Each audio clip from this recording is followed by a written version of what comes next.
The sky over Seoul was a perfect, clear blue. Captain Kim Jisoo stood on the bridge of the Mujigi, her nation's most advanced stealth destroyer. The morning patrol was routine. Screens showed green lights and comm data streams. Officer Park Minwo hummed softly at his signal station, watching the flow of global communications. It was quiet. It was normal. Then the first light blinked off. It was a small screen on Minwo's console. A satellite link indicator turned from green to gray. He tapped it.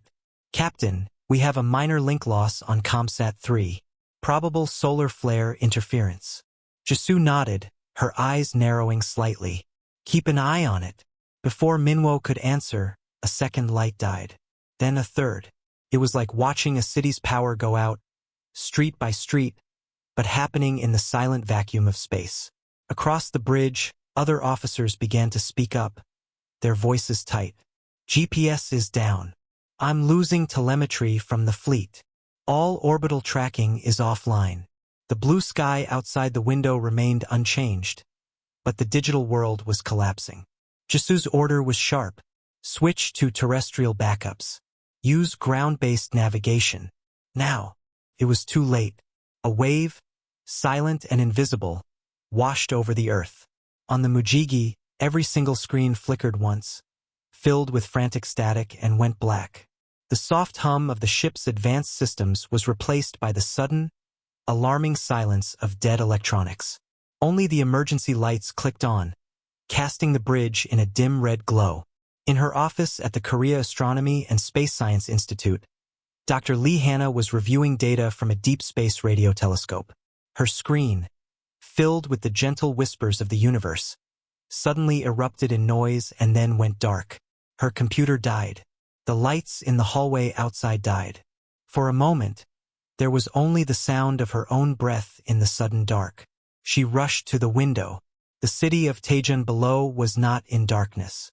Cars still moved and buildings stood, but every traffic light was out. Every digital billboard was a blank, black rectangle. It was not a power outage. It was something else. Something that killed only the complex, the networked, the modern. Her mind, trained to find patterns in chaos, raced. A solar superflare would have taken the power grid too. This was selective. This was targeted. She pulled an old, battery-powered radio from her desk drawer. She twisted the dial. Only hissing silence filled every frequency. The airwaves, always buzzing with human noise, were dead. A cold dread settled in her stomach. Something had put a blanket over the entire planet. General Choi Tae-hyun was in the middle of a video conference with allies when the screens went black.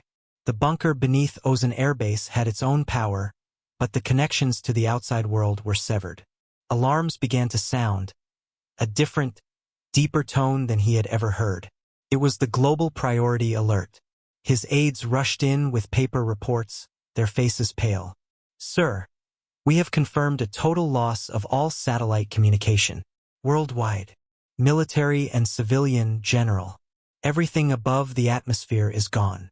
Initial reports suggest a massive, coordinated EMP event, but the pattern is precise." Choi felt the weight of his years press down on him. He had trained for invasions, for missiles, for cyber attacks. This was different. This was a hand reaching out and gently, completely, turning off the lights of human civilization. He walked to the main situation board, now just a large, dark sheet of glass. "Get me hard lines to the naval fleet. Use landlines and runners if you have to. I want a status report from every commander in the region. And someone find out what Dr. Lee Hanna thinks this is." Back on the bridge of the Mujigi, Kim Jisoo was issuing orders in the red gloom. "Manual systems only. Bring the emergency diesel generators online. I want optical scopes manned. Look to the sky. Look for anything." Park Minwo was already at a secondary station, an old radio set that was physically disconnected from the ship's main network. He put on headphones, his face a mask of concentration. He heard nothing but the empty hiss of static. Then a spike, a fragment of a signal in a modulation he had never heard before. It was not human. It was a burst of dense, structured data that screamed of artificial origin. It was gone as quickly as it came. "Captain," Minwo said, his voice dry, "I caught something. It wasn't ours. They're here. And they're talking to each other." Jisoo joined him, looking at the simple waveform display on the old set. The signal had been clean, powerful, and utterly alien. The silence from space was not an accident. It was the result of an action, an opening move. Lee Hannah, in her dark office, reached the same conclusion with logic alone. The simultaneous, global silencing of all advanced electronics without destroying infrastructure. It was a surgical strike. It was the first step of a contact protocol. But it was not a greeting. It was a demonstration of overwhelming superiority. A way to show a child the power of an adult before taking away the toy. She found a working landline phone, a simple, old model, and dialed the number for the Defense Ministry. It rang, and to her shock, someone answered. "This is Dr. Lee Hannah. Listen carefully. This was not an accident. This was an attack. And the attack is over. The next step is that they will show themselves. And they will expect us to surrender." On the Mujigi, in the bunker, in the silent office, the same terrible understanding dawned. The unseen threshold had been crossed. The war had not begun with explosions and fire. It had begun with the most profound silence in human history. The aliens had made their first move.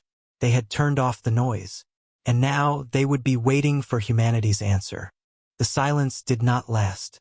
On the bridge of the Mujigi, the emergency lights flickered as the old diesel generators deep inside the ship rumbled to life.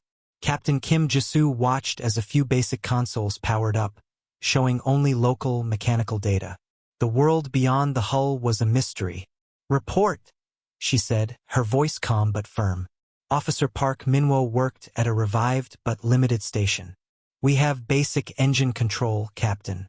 No radar. No long-range comms. The ship is blind and deaf beyond visual range. Weapons systems are offline. The main computer is dead." Jisoo nodded. This was the alien assumption laid bare. They had killed the nervous system of modern war. A ship like the Mujigi was supposed to be a floating network node. Without that network, it should have been a floating piece of metal. "They think we're finished," Jisoo said to her bridge crew. "They think we are only what they see on our screens. They are wrong." Officer Minwo opened the secure physical locker. "Get the paper maps and the celestial navigation manuals. I want a fix on our position using the stars right now."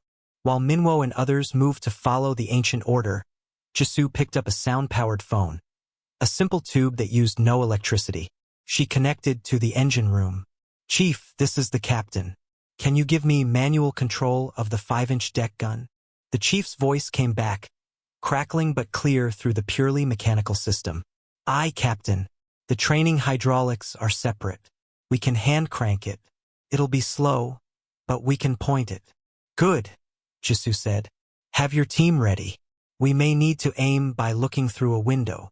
Across the planet, similar scenes played out in hidden places. Deep in mountain silos, soldiers turned large metal keys and spun manual dials. In Arctic bases, men and women pulled dust covers off old radar dishes that spun to life with a mechanical grind, not a digital hum. The aliens had studied Earth's most obvious signals, the chatter of the internet, the buzz of satellites, the networked pulse of digital life. They had mapped the brain and thought they understood the body. They had missed the skeleton, the hardened, analog, and deliberately simple systems kept for the very worst day. They had missed the ballistic missile submarines, now diving deeper on battery power, their positions unknown even to their own nations. They had missed the old command bunkers connected by thousands of miles of physical cable buried in the ground. In his bunker, General Choi Tae-hyun received updates on paper, carried by young aides who ran through the corridors. The reports were fragmented but clear. The major cities were in chaos from the loss of power and communication, but the military backbone was stirring. "The railgun battery at Site Blue is operational, sir. They are on geothermal power. It was never connected to the main grid. The stealth fighter squadron at Kunsan is scrambling. Their initial startup is analog. They will have limited weapons. Coastal defense batteries report they can fire. They are using optical rangefinders." Choi allowed himself a thin, hard smile. The aliens had been very clean, very precise. They had not bombed cities. This was a disabling strike, meant to show their power and avoid what they probably saw as unnecessary bloodshed. It was the act of a confident technician. It was not the act of a soldier who understood his enemy. Lee Hannah was brought to the bunker by a military jeep. She saw a world trying to reset. People were helping each other, but a deep fear hung in the air. In the bunker, she stood before General Choi. "Doctor," he said, "your call was correct. Now, tell me what they will do next." Lee Hannah took a breath. "They have shown they can silence us. Now they will show themselves. They will appear in a way we cannot miss. Probably in low orbit or over major cities. They will expect a global surrender. They believe we are a single, simple entity that has been switched off. And how do we show them they are wrong?" Choi asked. "By reacting in a way their logic does not predict," she said. "They expect either silence or a unified surrender signal. They will not expect a noise. Many different kinds of noise. Above the earth, the alien ships decloaked. There was no grand flash of light. One moment the sky was empty. The next it was filled with them. Hundreds of smooth, organic-looking vessels, like silver seeds, hung in low orbit. They were beautiful and terrifying. Over every continent, they appeared, a silent armada displaying its perfect form. On the Mujigi, Park Minwo, now using a large telescopic sight mounted to the bridge wing, saw one of them. It drifted slowly over the Korean peninsula, dark against the afternoon sky. Contact. Visual confirmation. Bearing 045. Altitude. Extremely low orbit. He sounded stunned. Kim Jisoo looked through the sight. The ship was like nothing she had ever seen. It moved with a calm, arrogant grace. It was not preparing to fire. It was waiting. It was expecting something. A signal suddenly burst through the old radio set. It was on every frequency, loud and clear. A voice, translated but strange and layered, spoke to the entire planet. "People of Earth, your networked systems are suspended. Your orbital assets are neutralized. You are isolated. We control the high ground. To avoid loss of life, you will globally transmit surrender on the following frequencies. You have 1 hour to comply. This is mercy." The message repeated. The alien ship over Korea hung silently, a peaceful conqueror. On the bridge, all eyes turned to Captain Kim Jisoo. The order would come from command, but command might not be able to reach them. They were on their own. Jisoo looked from the alien ship in the scope to the manual control for the deck gun. She thought of the chief and his team hand-cranking the massive weapon. "They want a signal," she said softly. Then her voice hardened, ringing across the quiet bridge. "So we'll send them one. Officer Minwo, do not touch that radio." "Chief, are you listening on the sound-powered line?" "Aye, Captain." The chief's voice echoed in the tube. "Calculate a ballistic solution for visual targeting. Use the paper charts. Aim that gun for the sky in front of that ship. Not to hit, to get their attention." She turned to her crew. "They think they've turned off our voice. Let's remind them we have teeth that don't need electricity to bite." The alien message echoed in the silent spaces of the world. In living rooms, people heard it on battery-powered radios and stared in horror at the sky. In the bunkers, commanders heard it and felt a cold rage. On the bridge of the Mujigi, Captain Kim Jisoo heard it and saw a plan form. "Chief, you have your target," Jisoo said into the sound-powered phone. "Fire 1 round when ready." Below decks, a team of sailors manually loaded a high-explosive shell into the breech of the old deck gun. There were no automated loaders. Men used muscle and training. The chief sighted through a simple optical scope mounted on the gun itself, calculating wind and the ship's roll in his head. He gave the order. A sailor pulled a lanyard. The blast was a physical shockwave against the quiet sea. The gun roared, a sound of pure, mechanical violence. On the bridge, they watched through the windows. A puff of white smoke appeared in the sky, well below the sleek alien ship. It was a warning shot, a statement written in fire and sound. The alien vessel did not move. It hung there, serene. To Jisoo, Its stillness felt like confusion. In his bunker, General Choi Tae-hyun received the report from a runner.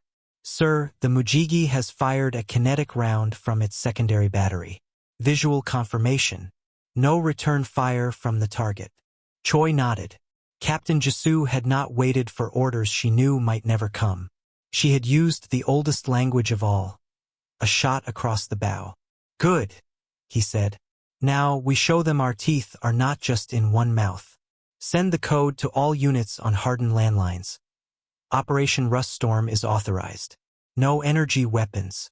Use kinetics only. I want every gun, every missile, every piece of dumb fire we have pointed at the sky." The alien assumption was about to meet human reality. The aliens had built shields to stop lasers and plasma bolts. They had not expected a hailstorm of metal. The first real blow came from the east. From a hidden base in Siberia, a massive railgun, powered by the deep Earth's heat and operated by crews in concrete tunnels, fired. It launched a solid tungsten rod at 20 times the speed of sound. There was no fiery exhaust, just a sharp crack of displaced air. The rod struck a mid-sized alien ship that was hovering confidently over the Pacific. The alien shields flared a brilliant, beautiful blue for a fraction of a second. Then they shattered like glass. The tungsten rod punched straight through the ship's elegant hull, tearing out the other side in a spray of molten debris. The ship listed, dead lights flickering across its surface, and began a slow, graceless fall into the ocean. On the alien command ship, the tactical displays lit up with new, frantic signals. They were not energy signatures. They were simple radar returns and infrared blooms. Projectiles, hundreds of them, from everywhere. From the depths of the South China Sea, a submarine that had been sitting silent on battery power for days launched a volley of ballistic missiles. They broke the surface and soared upward, guided by simple inertial systems that calculated their path by measuring their own motion. They needed no satellites. Over North America, squadrons of older generation fighter jets, planes kept in reserve precisely because their systems were simpler, roared into the sky. They carried radar-guided missiles from a previous era. Their pilots used their eyes and radio calls to find targets. The alien fleet was suddenly surrounded by a storm of outdated, inelegant, and brutally effective weaponry. A cruiser near the coast of Africa turned to engage a cluster of incoming missiles. It fired elegant pulses of green energy, vaporizing several. But 2 missiles got through. They were not smart. They were fast and heavy. They slammed into the cruiser's side. The first broke the shield. The second ripped open the hull. The beautiful ship began to vent atmosphere and spin. Lee Hanna watched the data flow into the bunker on simple text terminals. "They're adapting," she told General Choi, "but too slowly. Their tactical systems are trying to analyze the threat, but the threat has no pattern. It's a chaotic mess of different technologies, different speeds, different approaches. It's like they prepared for a formal duel and we started a bar fight."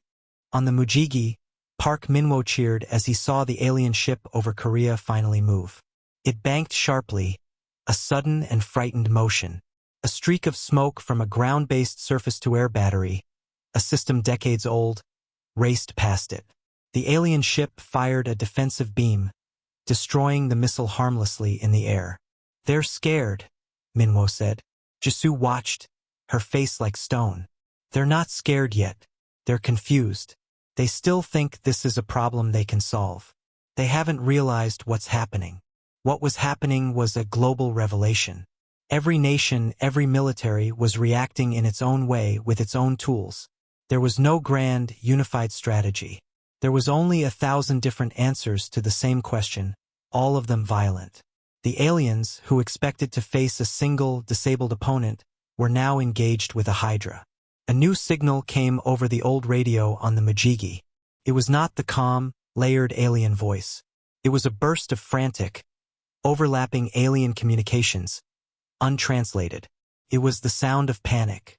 Then, from a coastal defense battery near Busan, a final symbolic shot was fired. An artillery shell, its fuse set for airburst, exploded near the alien ship. It did no damage to the hull.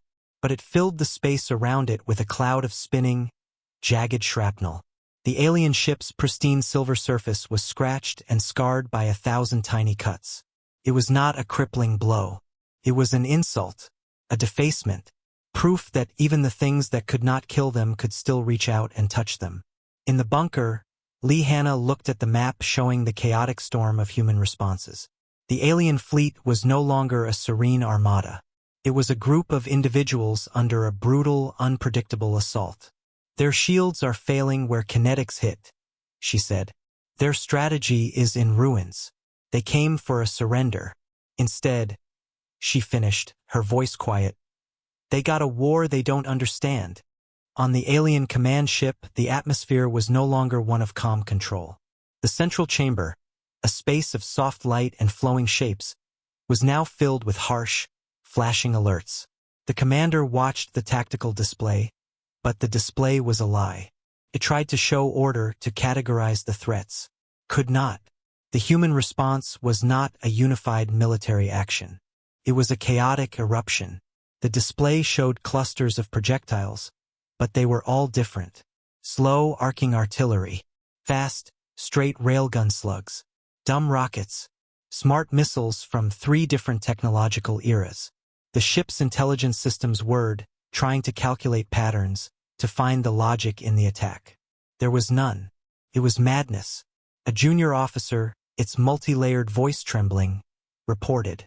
Shield integrity failing on vessels in low orbital sectors 7 through 12. The projectiles are primitive. Their composition is simple iron-tungsten alloys. But their mass and velocity, our dispersion fields are not calibrated for this volume of kinetic impact. They were not in the historical models, the commander said, more to itself than to the officer. Their scans of Earth had listened for the hum of fusion reactors, the signature of plasma weapons, the digital chatter of networked AI warfare. They had catalogued the bright, dangerous future tech of humanity. They had carefully noted and planned to neutralize it. They had completely ignored the rust, the old weapons, the simple machines kept in deep storage, maintained out of tradition or paranoia. The human strategy was not based on a next-generation system. It was based on using every generation at once. Another alarm sounded. A mid-sized carrier ship, busy vaporizing incoming missiles with precise energy beams, was struck from below by a submarine-launched torpedo modified for surface impact. The weapon was not even designed for space. It hit the lower hull and exploded with brute force. The carrier ship listed, its graceful lines broken. Their communications, the commander asked, desperate for understanding. What are their victory conditions? What do their leaders demand? The communication officer struggled. They are using thousands of different encrypted and unencrypted channels. We are intercepting fragments. They are not discussing strategy with each other. They are coordinating locally, ship to ship, battery to command post. The messages are short, practical. Target bearing X. Fire. Reloading. Another one coming in hot. There was no grand speech, no political demands, just the grinding, relentless mechanics of a fight. Back on the Mujigi, the mood was focused and fierce. They had heard the alien panic over the radio. Captain Kim Jisoo now had a new order from a landline that had finally reached them. Harass and observe. Do not close. Make them see you. Jisoo pushed the old destroyer's manual engines to their limit. The ship cut through the water, a gray wolf suddenly on the hunt. They shadowed the alien ship that was now circling the peninsula erratically, like a bird unsure where to land. They're trying to find a safe altitude, Officer Park Minwo said, his eye glued to the telescopic sight. Their energy weapons are less accurate the closer they are to the ground. They're not built for this. Good, Jisoo said. Keep them uncomfortable. Chief, give me another warning shot. Aim closer this time. The deck gun roared again. The shell burst in the air a kilometer ahead of the alien ship's path. The ship jerked upward, avoiding the unseen shrapnel cloud. It was not hurt. It was annoyed. It was frightened. In the bunker, Lee Hanna was not watching weapons fire. She was listening to the static. The global dampening field the aliens used was still active, a constant hum of nothing on every advanced frequency. But she had teams of radio operators, mostly old ham radio enthusiasts recruited in desperation, listening on every conceivable band. "The field isn't perfect," she told General Choi Tae-hyun, her eyes bright with an idea. "It's a blanket, and like any blanket, if you shake it, it makes a noise. Our world is the shake," she explained. Every time a human weapon fired, the crack of the railgun, the blast of the artillery, even the roar of a jet engine, it created a tiny, chaotic burst of electromagnetic noise. The alien field was smoothing it all out, creating the global silence. But by mapping the silence, by listening for the exact texture of the nothingness, they could find the field's own frequency. "It's like hearing the shape of a silence," she said. "We can't broadcast through it, but we can maybe disrupt it. If we broadcast the exact opposite signal, a counterpulse, from enough ground sources at once." Choi understood immediately. "You want to give them back their noise." "I want to rip the blanket off," Hannah corrected.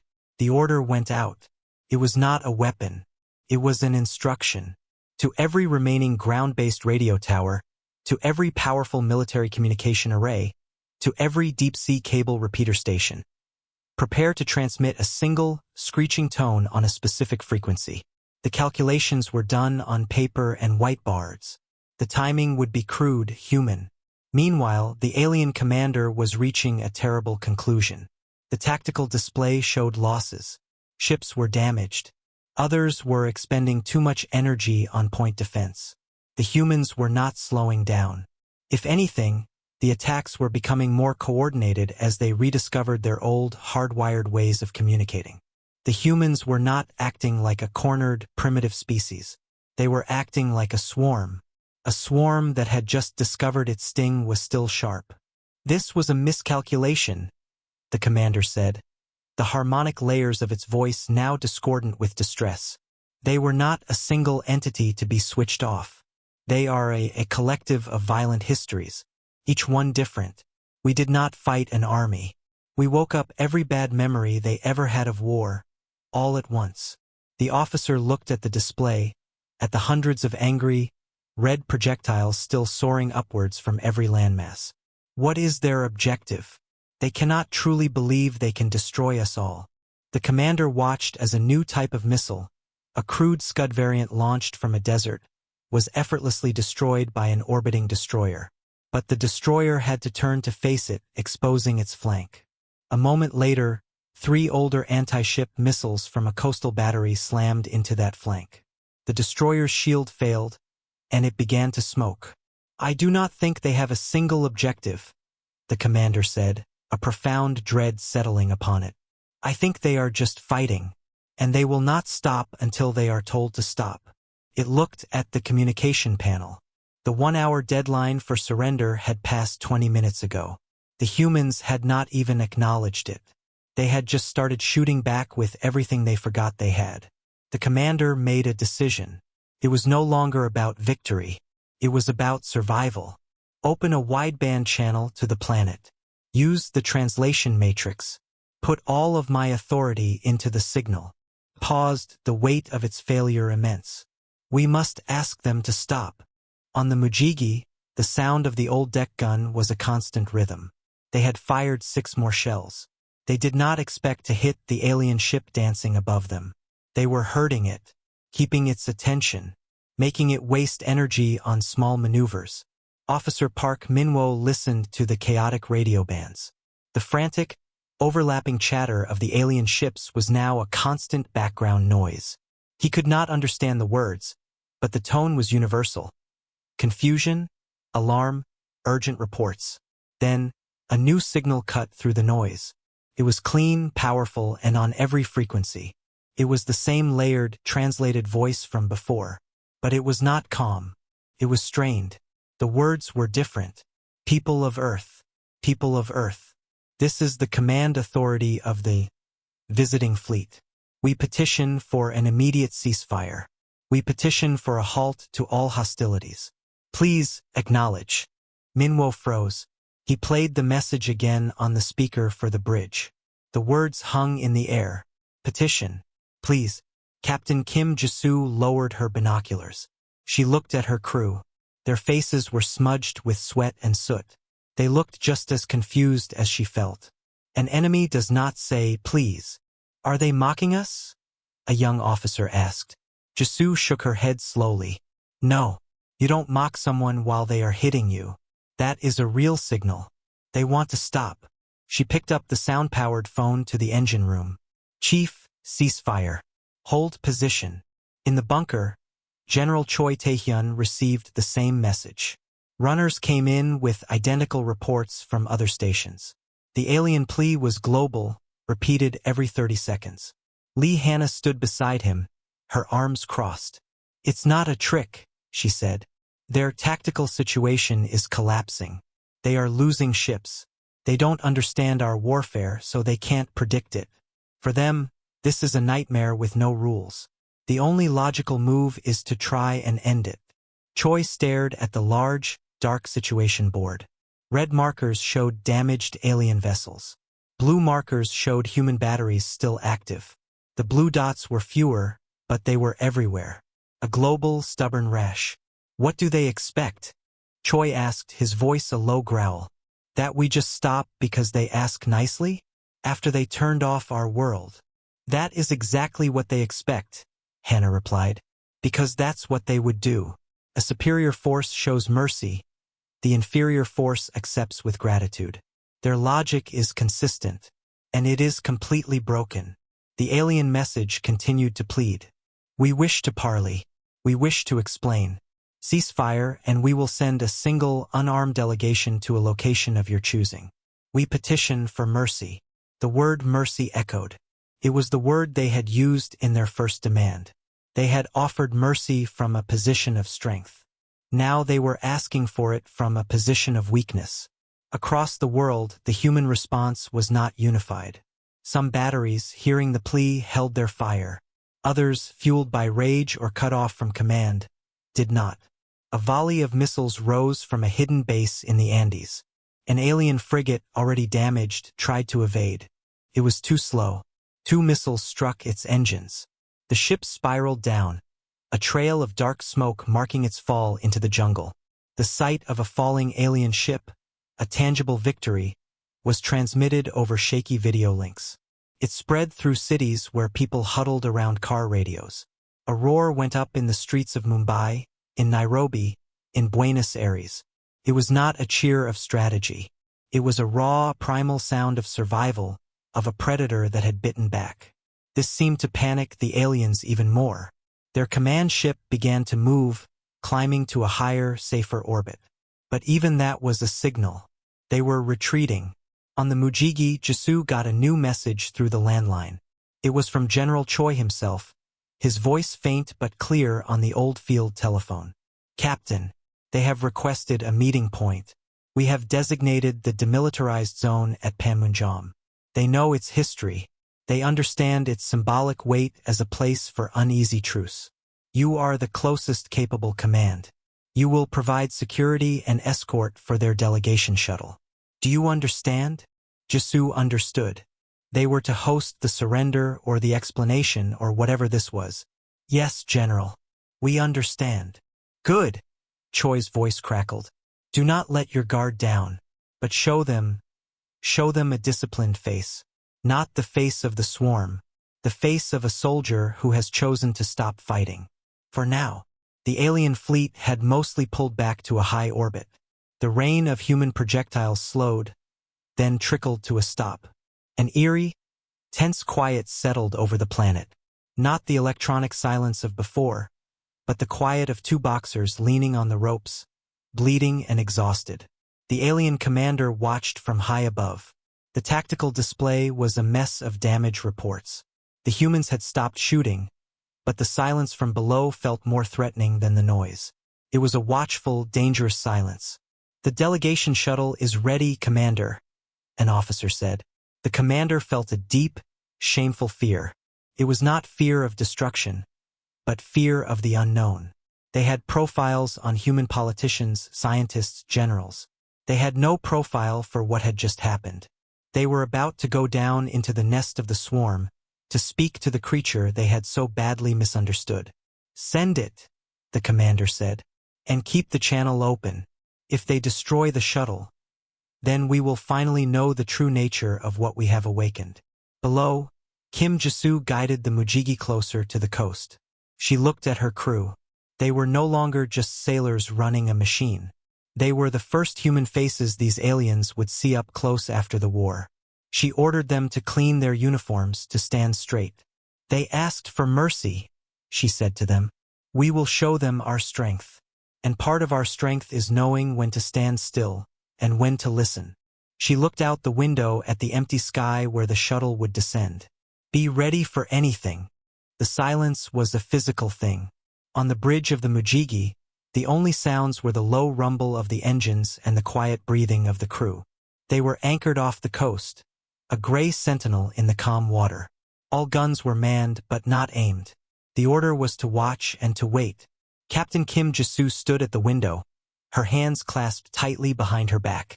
Officer Park Minwo monitored the old radio set, listening to the empty frequencies. The alien plea for a ceasefire had stopped. Now there was only the quiet. General Choi Taehyun's voice had been firm on the final landline call. "The shuttle is descending. Your rules of engagement are simple. If it fires a weapon, you destroy it. If it does anything else, you observe. You are my eyes on the ground, Captain." Lee Hannah was in a military vehicle racing towards the coast. She had insisted on being there. "You need someone who can think about what they are, not just what they do," she had told Choi. He had reluctantly agreed. High above, a single point of light detached from the alien fleet. It grew steadily brighter, descending not with fiery rockets, but with a soft, blue glow that made no sound. It was a small, elegant craft, shaped like a teardrop. It moved with a purpose that seemed hesitant. It was heading for the Panmunjom truce village in the demilitarized zone, but General Choi had redirected it. The meeting would be on a wide, open stretch of reclaimed land by the sea, surrounded by water on 3 sides. It was a secure box. Jisoo watched the shuttle's approach through her binoculars. It was beautiful and alien.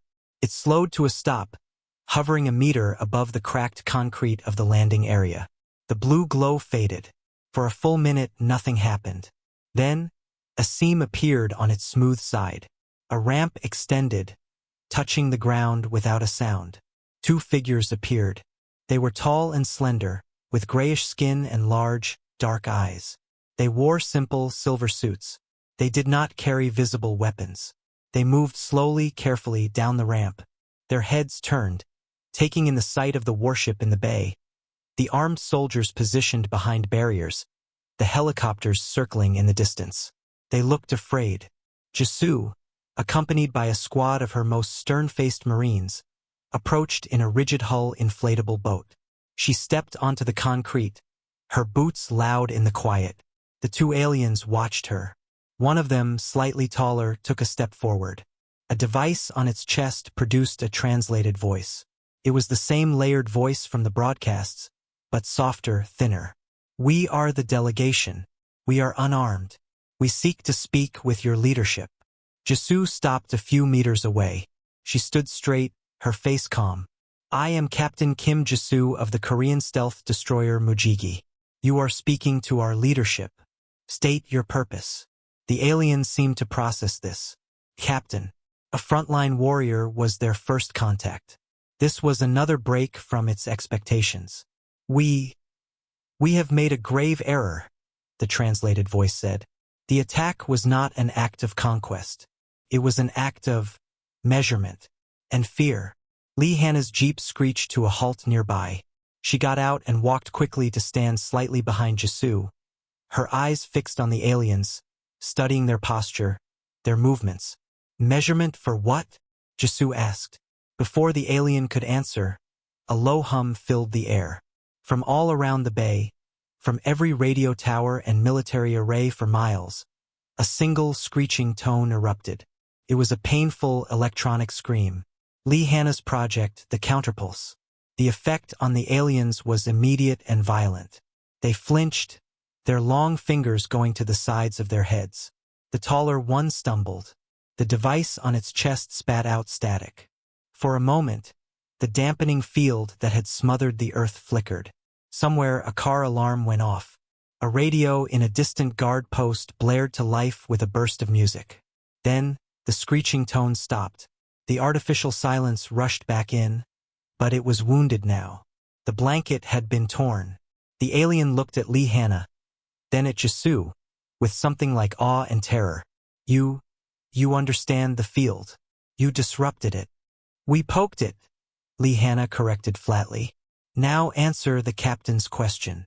The alien composed itself. The shame in its voice was clear. We scan for civilizations. We look for a specific signature.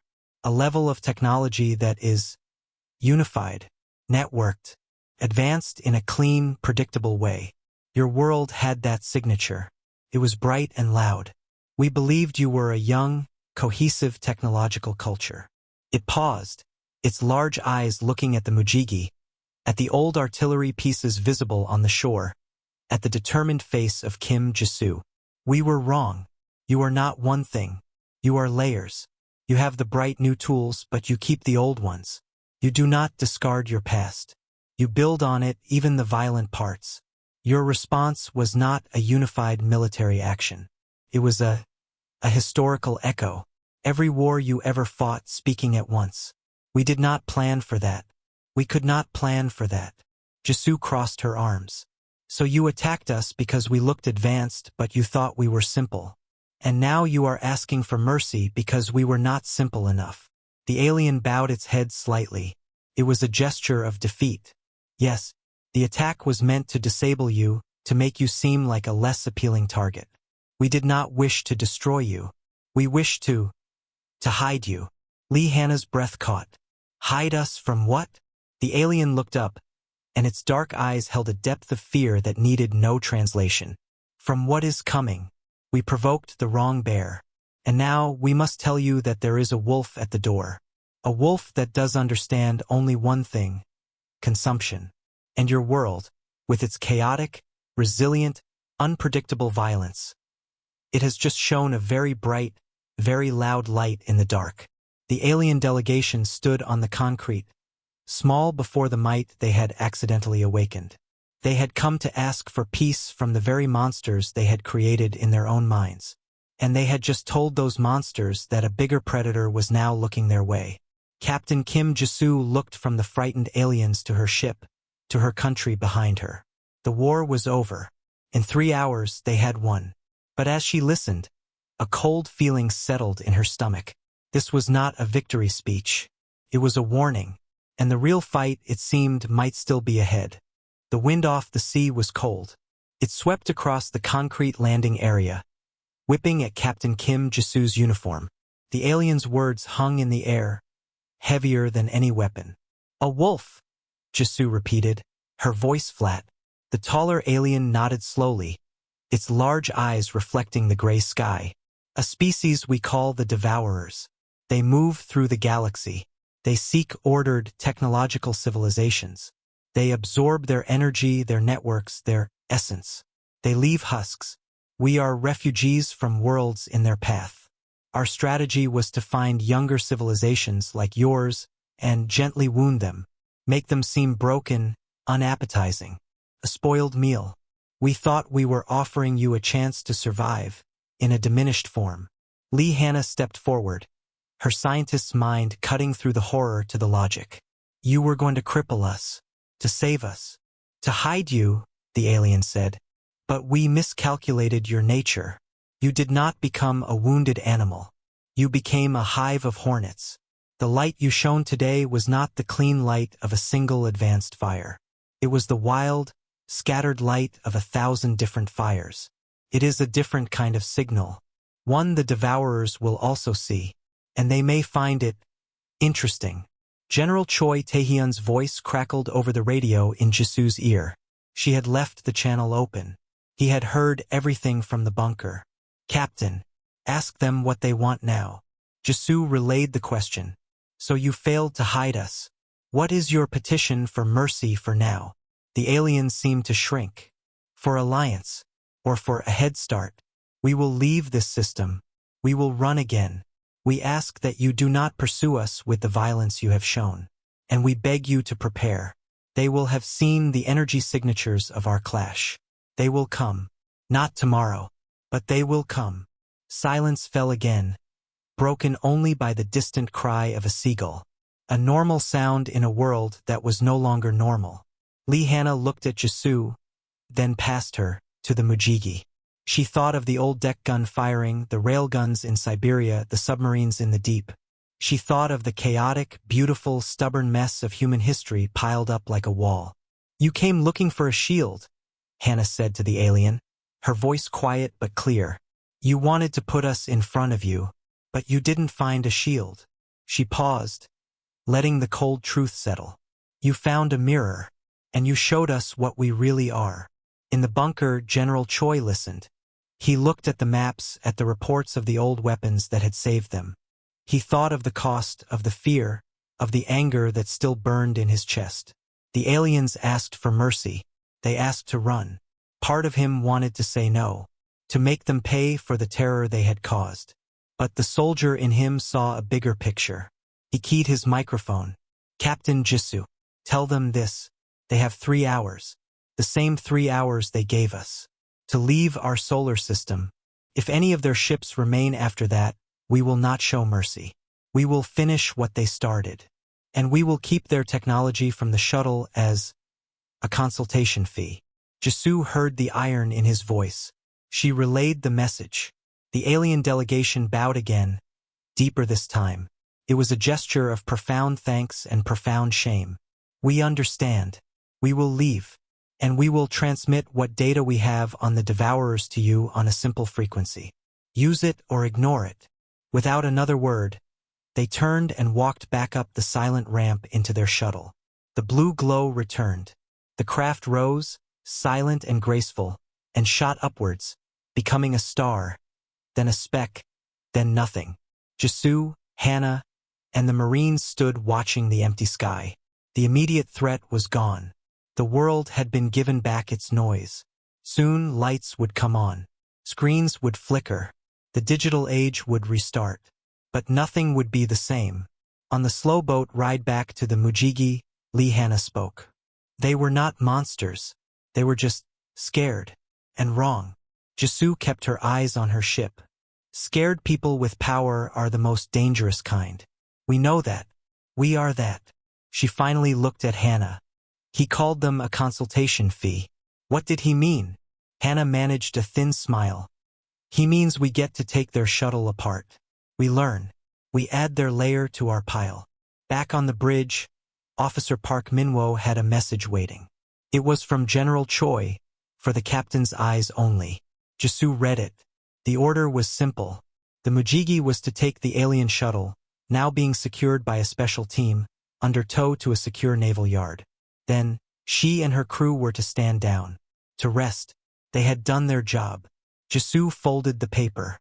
She looked at her exhausted crew, their faces young and old, smeared with grime but shining with a fierce pride. They had fired an old gun at the future, and the future had blinked. Set a course for the shipyard, she said, her voice tired but steady. The war is over. But as she said it, she looked at the main viewing window. The stars were coming out, pinpricks in the darkening sky. For her whole life, they had been lights. Beautiful, distant, peaceful. Now they were just holes in a dark curtain. And something was on the other side. Something that had just been told where the dinner bell was ringing. General Choi Taehyun stood in the quiet bunker. The frantic activity was slowing. He walked to a wall and pulled down an old paper map of the stars. It was simple, basic, from an older time. He picked up a red pencil. He did not know where the devourers were. He did not know when they would come. But he put a small, firm X on the map, right where Earth was. They came looking for a shield, he said to the empty room, echoing Lihanna's words. His voice was a dry whisper, full of a weary understanding. Instead, they woke up the guard dog. He stared at the red X. The war of 3 hours was done. The next war's clock had just started ticking. And humanity, he knew, would spend every second of it not just building new shields, but forging new teeth. All of them, from every layer of their violent, brilliant, messy history.